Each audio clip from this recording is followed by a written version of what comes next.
ये class 10th की maths की साइंस की बुक चैप्टर का नाम इलेक्ट्रिसिटी है। उसमें इलेक्ट्रिसिटी चैप्टर में आज आपको पावर बताऊंगी, पावर क्या होता है और पावर का फॉर्मूला कैसे बनाते हैं। जैसे power in terms of V and I, second है power in terms of V and R और तीसरा है power in terms of I and R. ठीक है, तो देखिए यहाँ पर पावर के 3 फॉर्मूले होते हैं। पहला फॉर्मूला ये हो गया जिस फॉर्मूले में केवल वोल्टेज और करंट रहेगा, और दूसरे फॉर्मूले में पावर जो होगा जिस टर्म में उसमें केवल वोल्टेज और रेजिस्टेंस रहेगा, और थर्ड में क्या होगा जिसमें केवल पावर का जो फॉर्मूला होगा उसमें केवल आई और आर रहेगा। ठीक है, तो पावर का ये तीनों फॉर्मूला जो है आपको ध्यान रखना पड़ेगा, और न्यूमेरिकल इस पर बेस्ड आते हैं। अगर न्यूमेरिकल में केवल वी और आई दिया है तब पावर का फॉर्मूला वी और आई इन टर्म्स वाला यूज होगा, और अगर आपके न्यूमेरिकल में वोल्टेज दिया है और रेजिस्टेंस दिया है तब उस केस में पावर जो आप निकालेंगे उसमें formula in terms of V and R वाला यूज होगा। उसी तरह से थर्ड वाला भी। तो मैं आज आपको ये तीनों जो फॉर्मूला है इसको मैं लेकर आऊंगी कैसे ये आएगा। ठीक है, तो सबसे पहले तो हमें मेन फॉर्मूला पावर का जानना है। पावर का जो मेन फॉर्मूला होता है वो क्या होता है, पावर क्या होता है, the rate of doing work is called power. ठीक है, ये डेफिनेशन है इलेक्ट्रिक पावर की। तो the rate of doing work is called power, यानी कि P equal to W upon T। ठीक है, तो W का यूनिट क्या होता है, जूल होता है। ठीक है, और टाइम किस में है, यहाँ पर सेकंड में है, तो और इसको कैसे लिख सकते हैं, जूल पर सेकंड। ठीक है, तो पावर क्या होता है, W upon work done upon time taken और joule per second. Joule per second कहने का मतलब यहाँ पर एक सेकंड में कितना वर्क हो रहा है। जैसे अगर मैं आपसे ये कहूँ कि पावर अगर आपका दिया हो न्यूमेरिकल में 50 वाट, ठीक है, तो ये 50 वाट क्या बताता है, 50 वाट को आप क्या लिख सकते हैं, 50 और यहाँ पर 50 जूल पर सेकंड, ये इसका मतलब होता है। 50 वाट का मतलब होता है 50 जूल पर सेकंड, यानी कि एक सेकंड में 50 जूल वर्क हो रहा है। ठीक है, ये इसका मतलब होता है। अब चलिए मैं ये तीनों फॉर्मूला बनाती हूँ, ये जो मैंने यहाँ पर 3 पॉइंट्स लिखे हैं। तो सबसे पहले आपको मेन फॉर्मूला ये ध्यान देना होगा कि पावर क्या होता है, work done upon time taken. ठीक है, तो चलिए इसी से हम लेकर आएंगे, ये तीनों फॉर्मूला बनाएंगे। तो P क्या होता है, W अपॉन T होता है। ठीक है, ये मेन फॉर्मूला हो गया।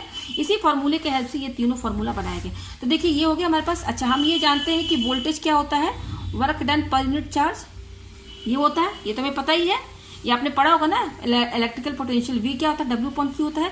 तो आप क्या कीजिए, यहाँ से क्रॉस मल्टीप्ली, ये V है तो V अपॉन 1 लिख दीजिए, क्रॉस मल्टीप्लीकेशन कीजिए तो W को 1 से इंटू किया तो W हो गया, और ये V इंटू Q हो गया। ठीक है, ये आ गया हमारे पास। ठीक है, V इंटू Q। अच्छा, आपने ये भी पढ़ा होगा करंट क्या होता है, चार्ज पर यूनिट टाइम, ये होता है Q अपॉन T, ये होता है मेन फॉर्मूला करंट का। ठीक है, तो यहाँ से देखिए इसको भी I अपॉन 1 कर लीजिए। ठीक है, और यहाँ से क्या कीजिए, आप क्रॉस मल्टीप्लीकेशन कीजिए, तो यहाँ से Q जो है, Q 1 से इंटू होगा तो Q आएगा, और I जो है T से इंटू हो जाएगा। ये आ गया हमारे पास। ठीक है, तो यहाँ से देखिए V equal to W upon Q, यहाँ से हम W जो है यहाँ क्रॉस मल्टीप्लाई करके ये लेकर आए। ठीक है, W इक्वल टू क्या हम लेकर आए हैं, V इंटू Q लेकर आए, ये आ गया। और यहाँ से करंट जो होता है I equal to Q upon T, यहाँ से क्रॉस मल्टीप्लाई किया तो यहाँ से Q की वैल्यू क्या आई है, IT। तो देखिए ये जो Q की वैल्यू IT है ना, ये यहाँ पर ये Q की वैल्यू आप यहाँ पर पुट कर दीजिए। ठीक है, तो यहाँ पे हो गया W equal to V into Q क्या है, Q की वैल्यू क्या है, IT, तो आप यहाँ पर I इंटू T लिख दीजिए, ये आ गया हमारे पास। ठीक है, तो देखिए यहाँ से हम W का फॉर्मूला है जो हमने इस तरीके से बनाया। कैसे बनाया था, वोल्टेज का जो मेन फॉर्मूला होता है वो लिख दिया, और जो करंट का जो मेन फॉर्मूला होता है वो लिख दिया। इन दोनों की हेल्प से मैं यहाँ पर जो W का फॉर्मूला मैंने जो बनाया है वो आया है V into I into T। ठीक है, तो ये हमारा क्या हो गया। अब देखिए मेन फॉर्मूला आपका क्या है, P equal to W upon T, और देखिए हमने W की वैल्यू कितना, W का फॉर्मूला क्या बनाया ये, तो इस W का जो फॉर्मूला है हम यहाँ पर पुट कर देंगे। इक्वेशन फर्स्ट है हमारी। ठीक है, तो मैं यहाँ पे लिख देती हूँ, पुट द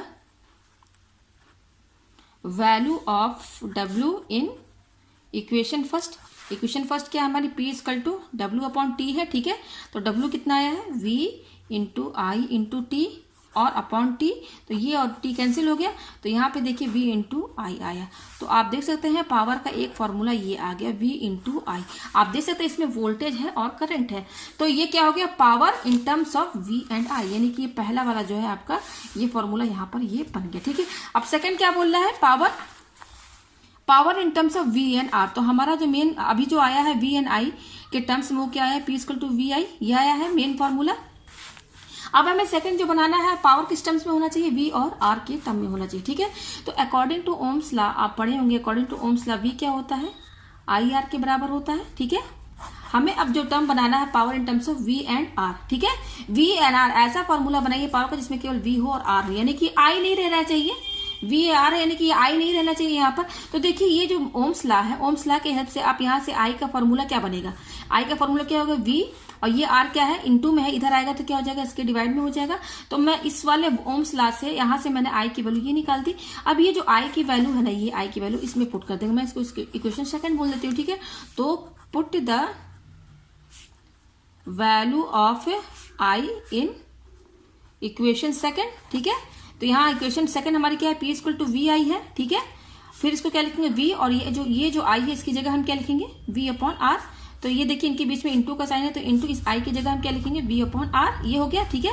अच्छा, वी और वी इंटू वी क्या हो जाएगा, वी स्क्वायर हो जाएगा। जैसे एक्स इंटू एक्स मैथ्स में क्या होता है, एक्स स्क्वायर होता है, उसी तरह से ये क्या है, वी इंटू वी क्या है, वी स्क्वायर हो जाएगा अपॉन आर। तो यहाँ से आप देख सकते हैं पी की जो वैल्यू आई है वी स्क्वायर अपॉन आर, और इसमें केवल वोल्टेज है और रेजिस्टेंस है। तो ये सेकंड वाला भी आपका सॉल्व हो गया कि पावर किस में होना चाहिए, किस टर्म में, वी और आर के टर्म में। तो ये देखिए हमारा आ गया। अब थर्ड हमारा क्या है, किस टर्म में होना चाहिए, आप थर्ड देखिए यहाँ पर आई और आर, यानी कि पावर का ऐसा फॉर्मूला बने जिसमें केवल आई हो और आर हो, वी नहीं होना चाहिए। तो मेन फॉर्मूला आपका क्या है, वी इंटू आई आया है, इसमें क्या होना चाहिए आपका, आई और आर होना चाहिए, यानी कि वी नहीं होना चाहिए इसमें। तो वी है, तो देखिए यहाँ पर इस वाले में आपका किस टर्म में होना चाहिए, आई और आर। तो आई तो है, आर नहीं है, तो आर के लिए क्या करेंगे, इस बी को हटाना पड़ेगा। तो हम कैसे करेंगे, अकॉर्डिंग टू ओम्स लॉ। देखिए ये जो दो आपका फॉर्मूला है ना, इसको कैसे लाया गया, ओम्स लॉ का जो मेन फॉर्मूला उसके हेल्प से ये दोनों सॉल्व किया गया, ठीक है, ये दोनों सेकंड एंड थर्ड। तो यहाँ पर भी देखिए थर्ड वाला भी ओम्स लॉ की फॉर्मूले से सॉल्व होगा। तो देखिए according to Ohm's law V equal to क्या होता है, आई आर होता है। तो हमारा जो ये फॉर्मूला है P equal to V I, यहाँ पे मैं लिख देती हूँ P equal to V I, ठीक है, ये है। अब हमें लाना है power in terms of I and R, I और आर होना चाहिए। तो आई तो है, तो वी तो नहीं है। तो यहाँ पर देखिए वी क्या है, आई आर के बराबर है। तो इस वी की जगह हम क्या लिखेंगे, ओम्स लॉ वाला फॉर्मूला क्या है, वी आई आर के बराबर होता है। तो यहाँ से देखिए वी हट गया ना, यहाँ से वी की जगह हम क्या लिखेंगे, आई आर लिख देंगे। और ये आई तो पहले से ही था, ठीक है। तो आई और आई क्या हो जाएगा, आई स्क्वायर हो जाएगा और इंटू आर। तो यहाँ पर देखिए तीसरा जो फॉर्मूला पावर का बना है in terms of I and R, वो ये बना है। तो देखिए यहाँ पर पावर के आपके तीन फॉर्मूले बने हैं। पहला, या तो आप चार भी कह सकते हैं। पहला क्या था, पी का फॉर्मूला W अपॉन टी, ये था। अगर आपको न्यूमेरिकल में वर्क डन दिया है, टाइम दिया है, तब पावर का ये फॉर्मूला इसकी हेल्प से निकालेंगे। दूसरा क्या था हमारा, V इंटू आई। अगर न्यूमेरिकल में V और I दिया है तब पावर का फॉर्मूला ये यूज होगा, ठीक है। और तीसरा क्या, दूसरा ये पहला होगी, दूसरा होगी, तीसरा क्या है हमारा, देखिए तीसरा हमारा ये था V स्क्वायर अपॉन आर, ये है। और चौथा क्या है, आई स्क्वायर आर। तो आप यहाँ देख सकते हैं ये है पावर का 1 2 4 फॉर्मूले हैं। मेन तो ये है W अपॉन टी के हेल्प से यहाँ पर हम VI लेकर आए। उसके बाद ये जो दोनों फॉर्मूला बन रहा है ना, जस्ट यहाँ पर इस VI में आप ओम्स लॉ वाला जो फॉर्मूला है ना, वही यहाँ पर यूज होगा। तो ये पावर के 4 फॉर्मूले हैं। इन चारों तो इक्वल है क्योंकि चारों पावर ही बताएगा। तो न्यूमेरिकल जब भी आए तो उसमें आपको ये ध्यान देना है कि क्या क्या टर्म दिया हुआ है और कौन सा फॉर्मूला यहाँ पर यूज होगा। तो मुझे उम्मीद है कि आपको ये कैलकुलेशन समझ में आ गया हो। जहाँ ना समझ में आया मुझे कमेंट करके जरूर बताएं।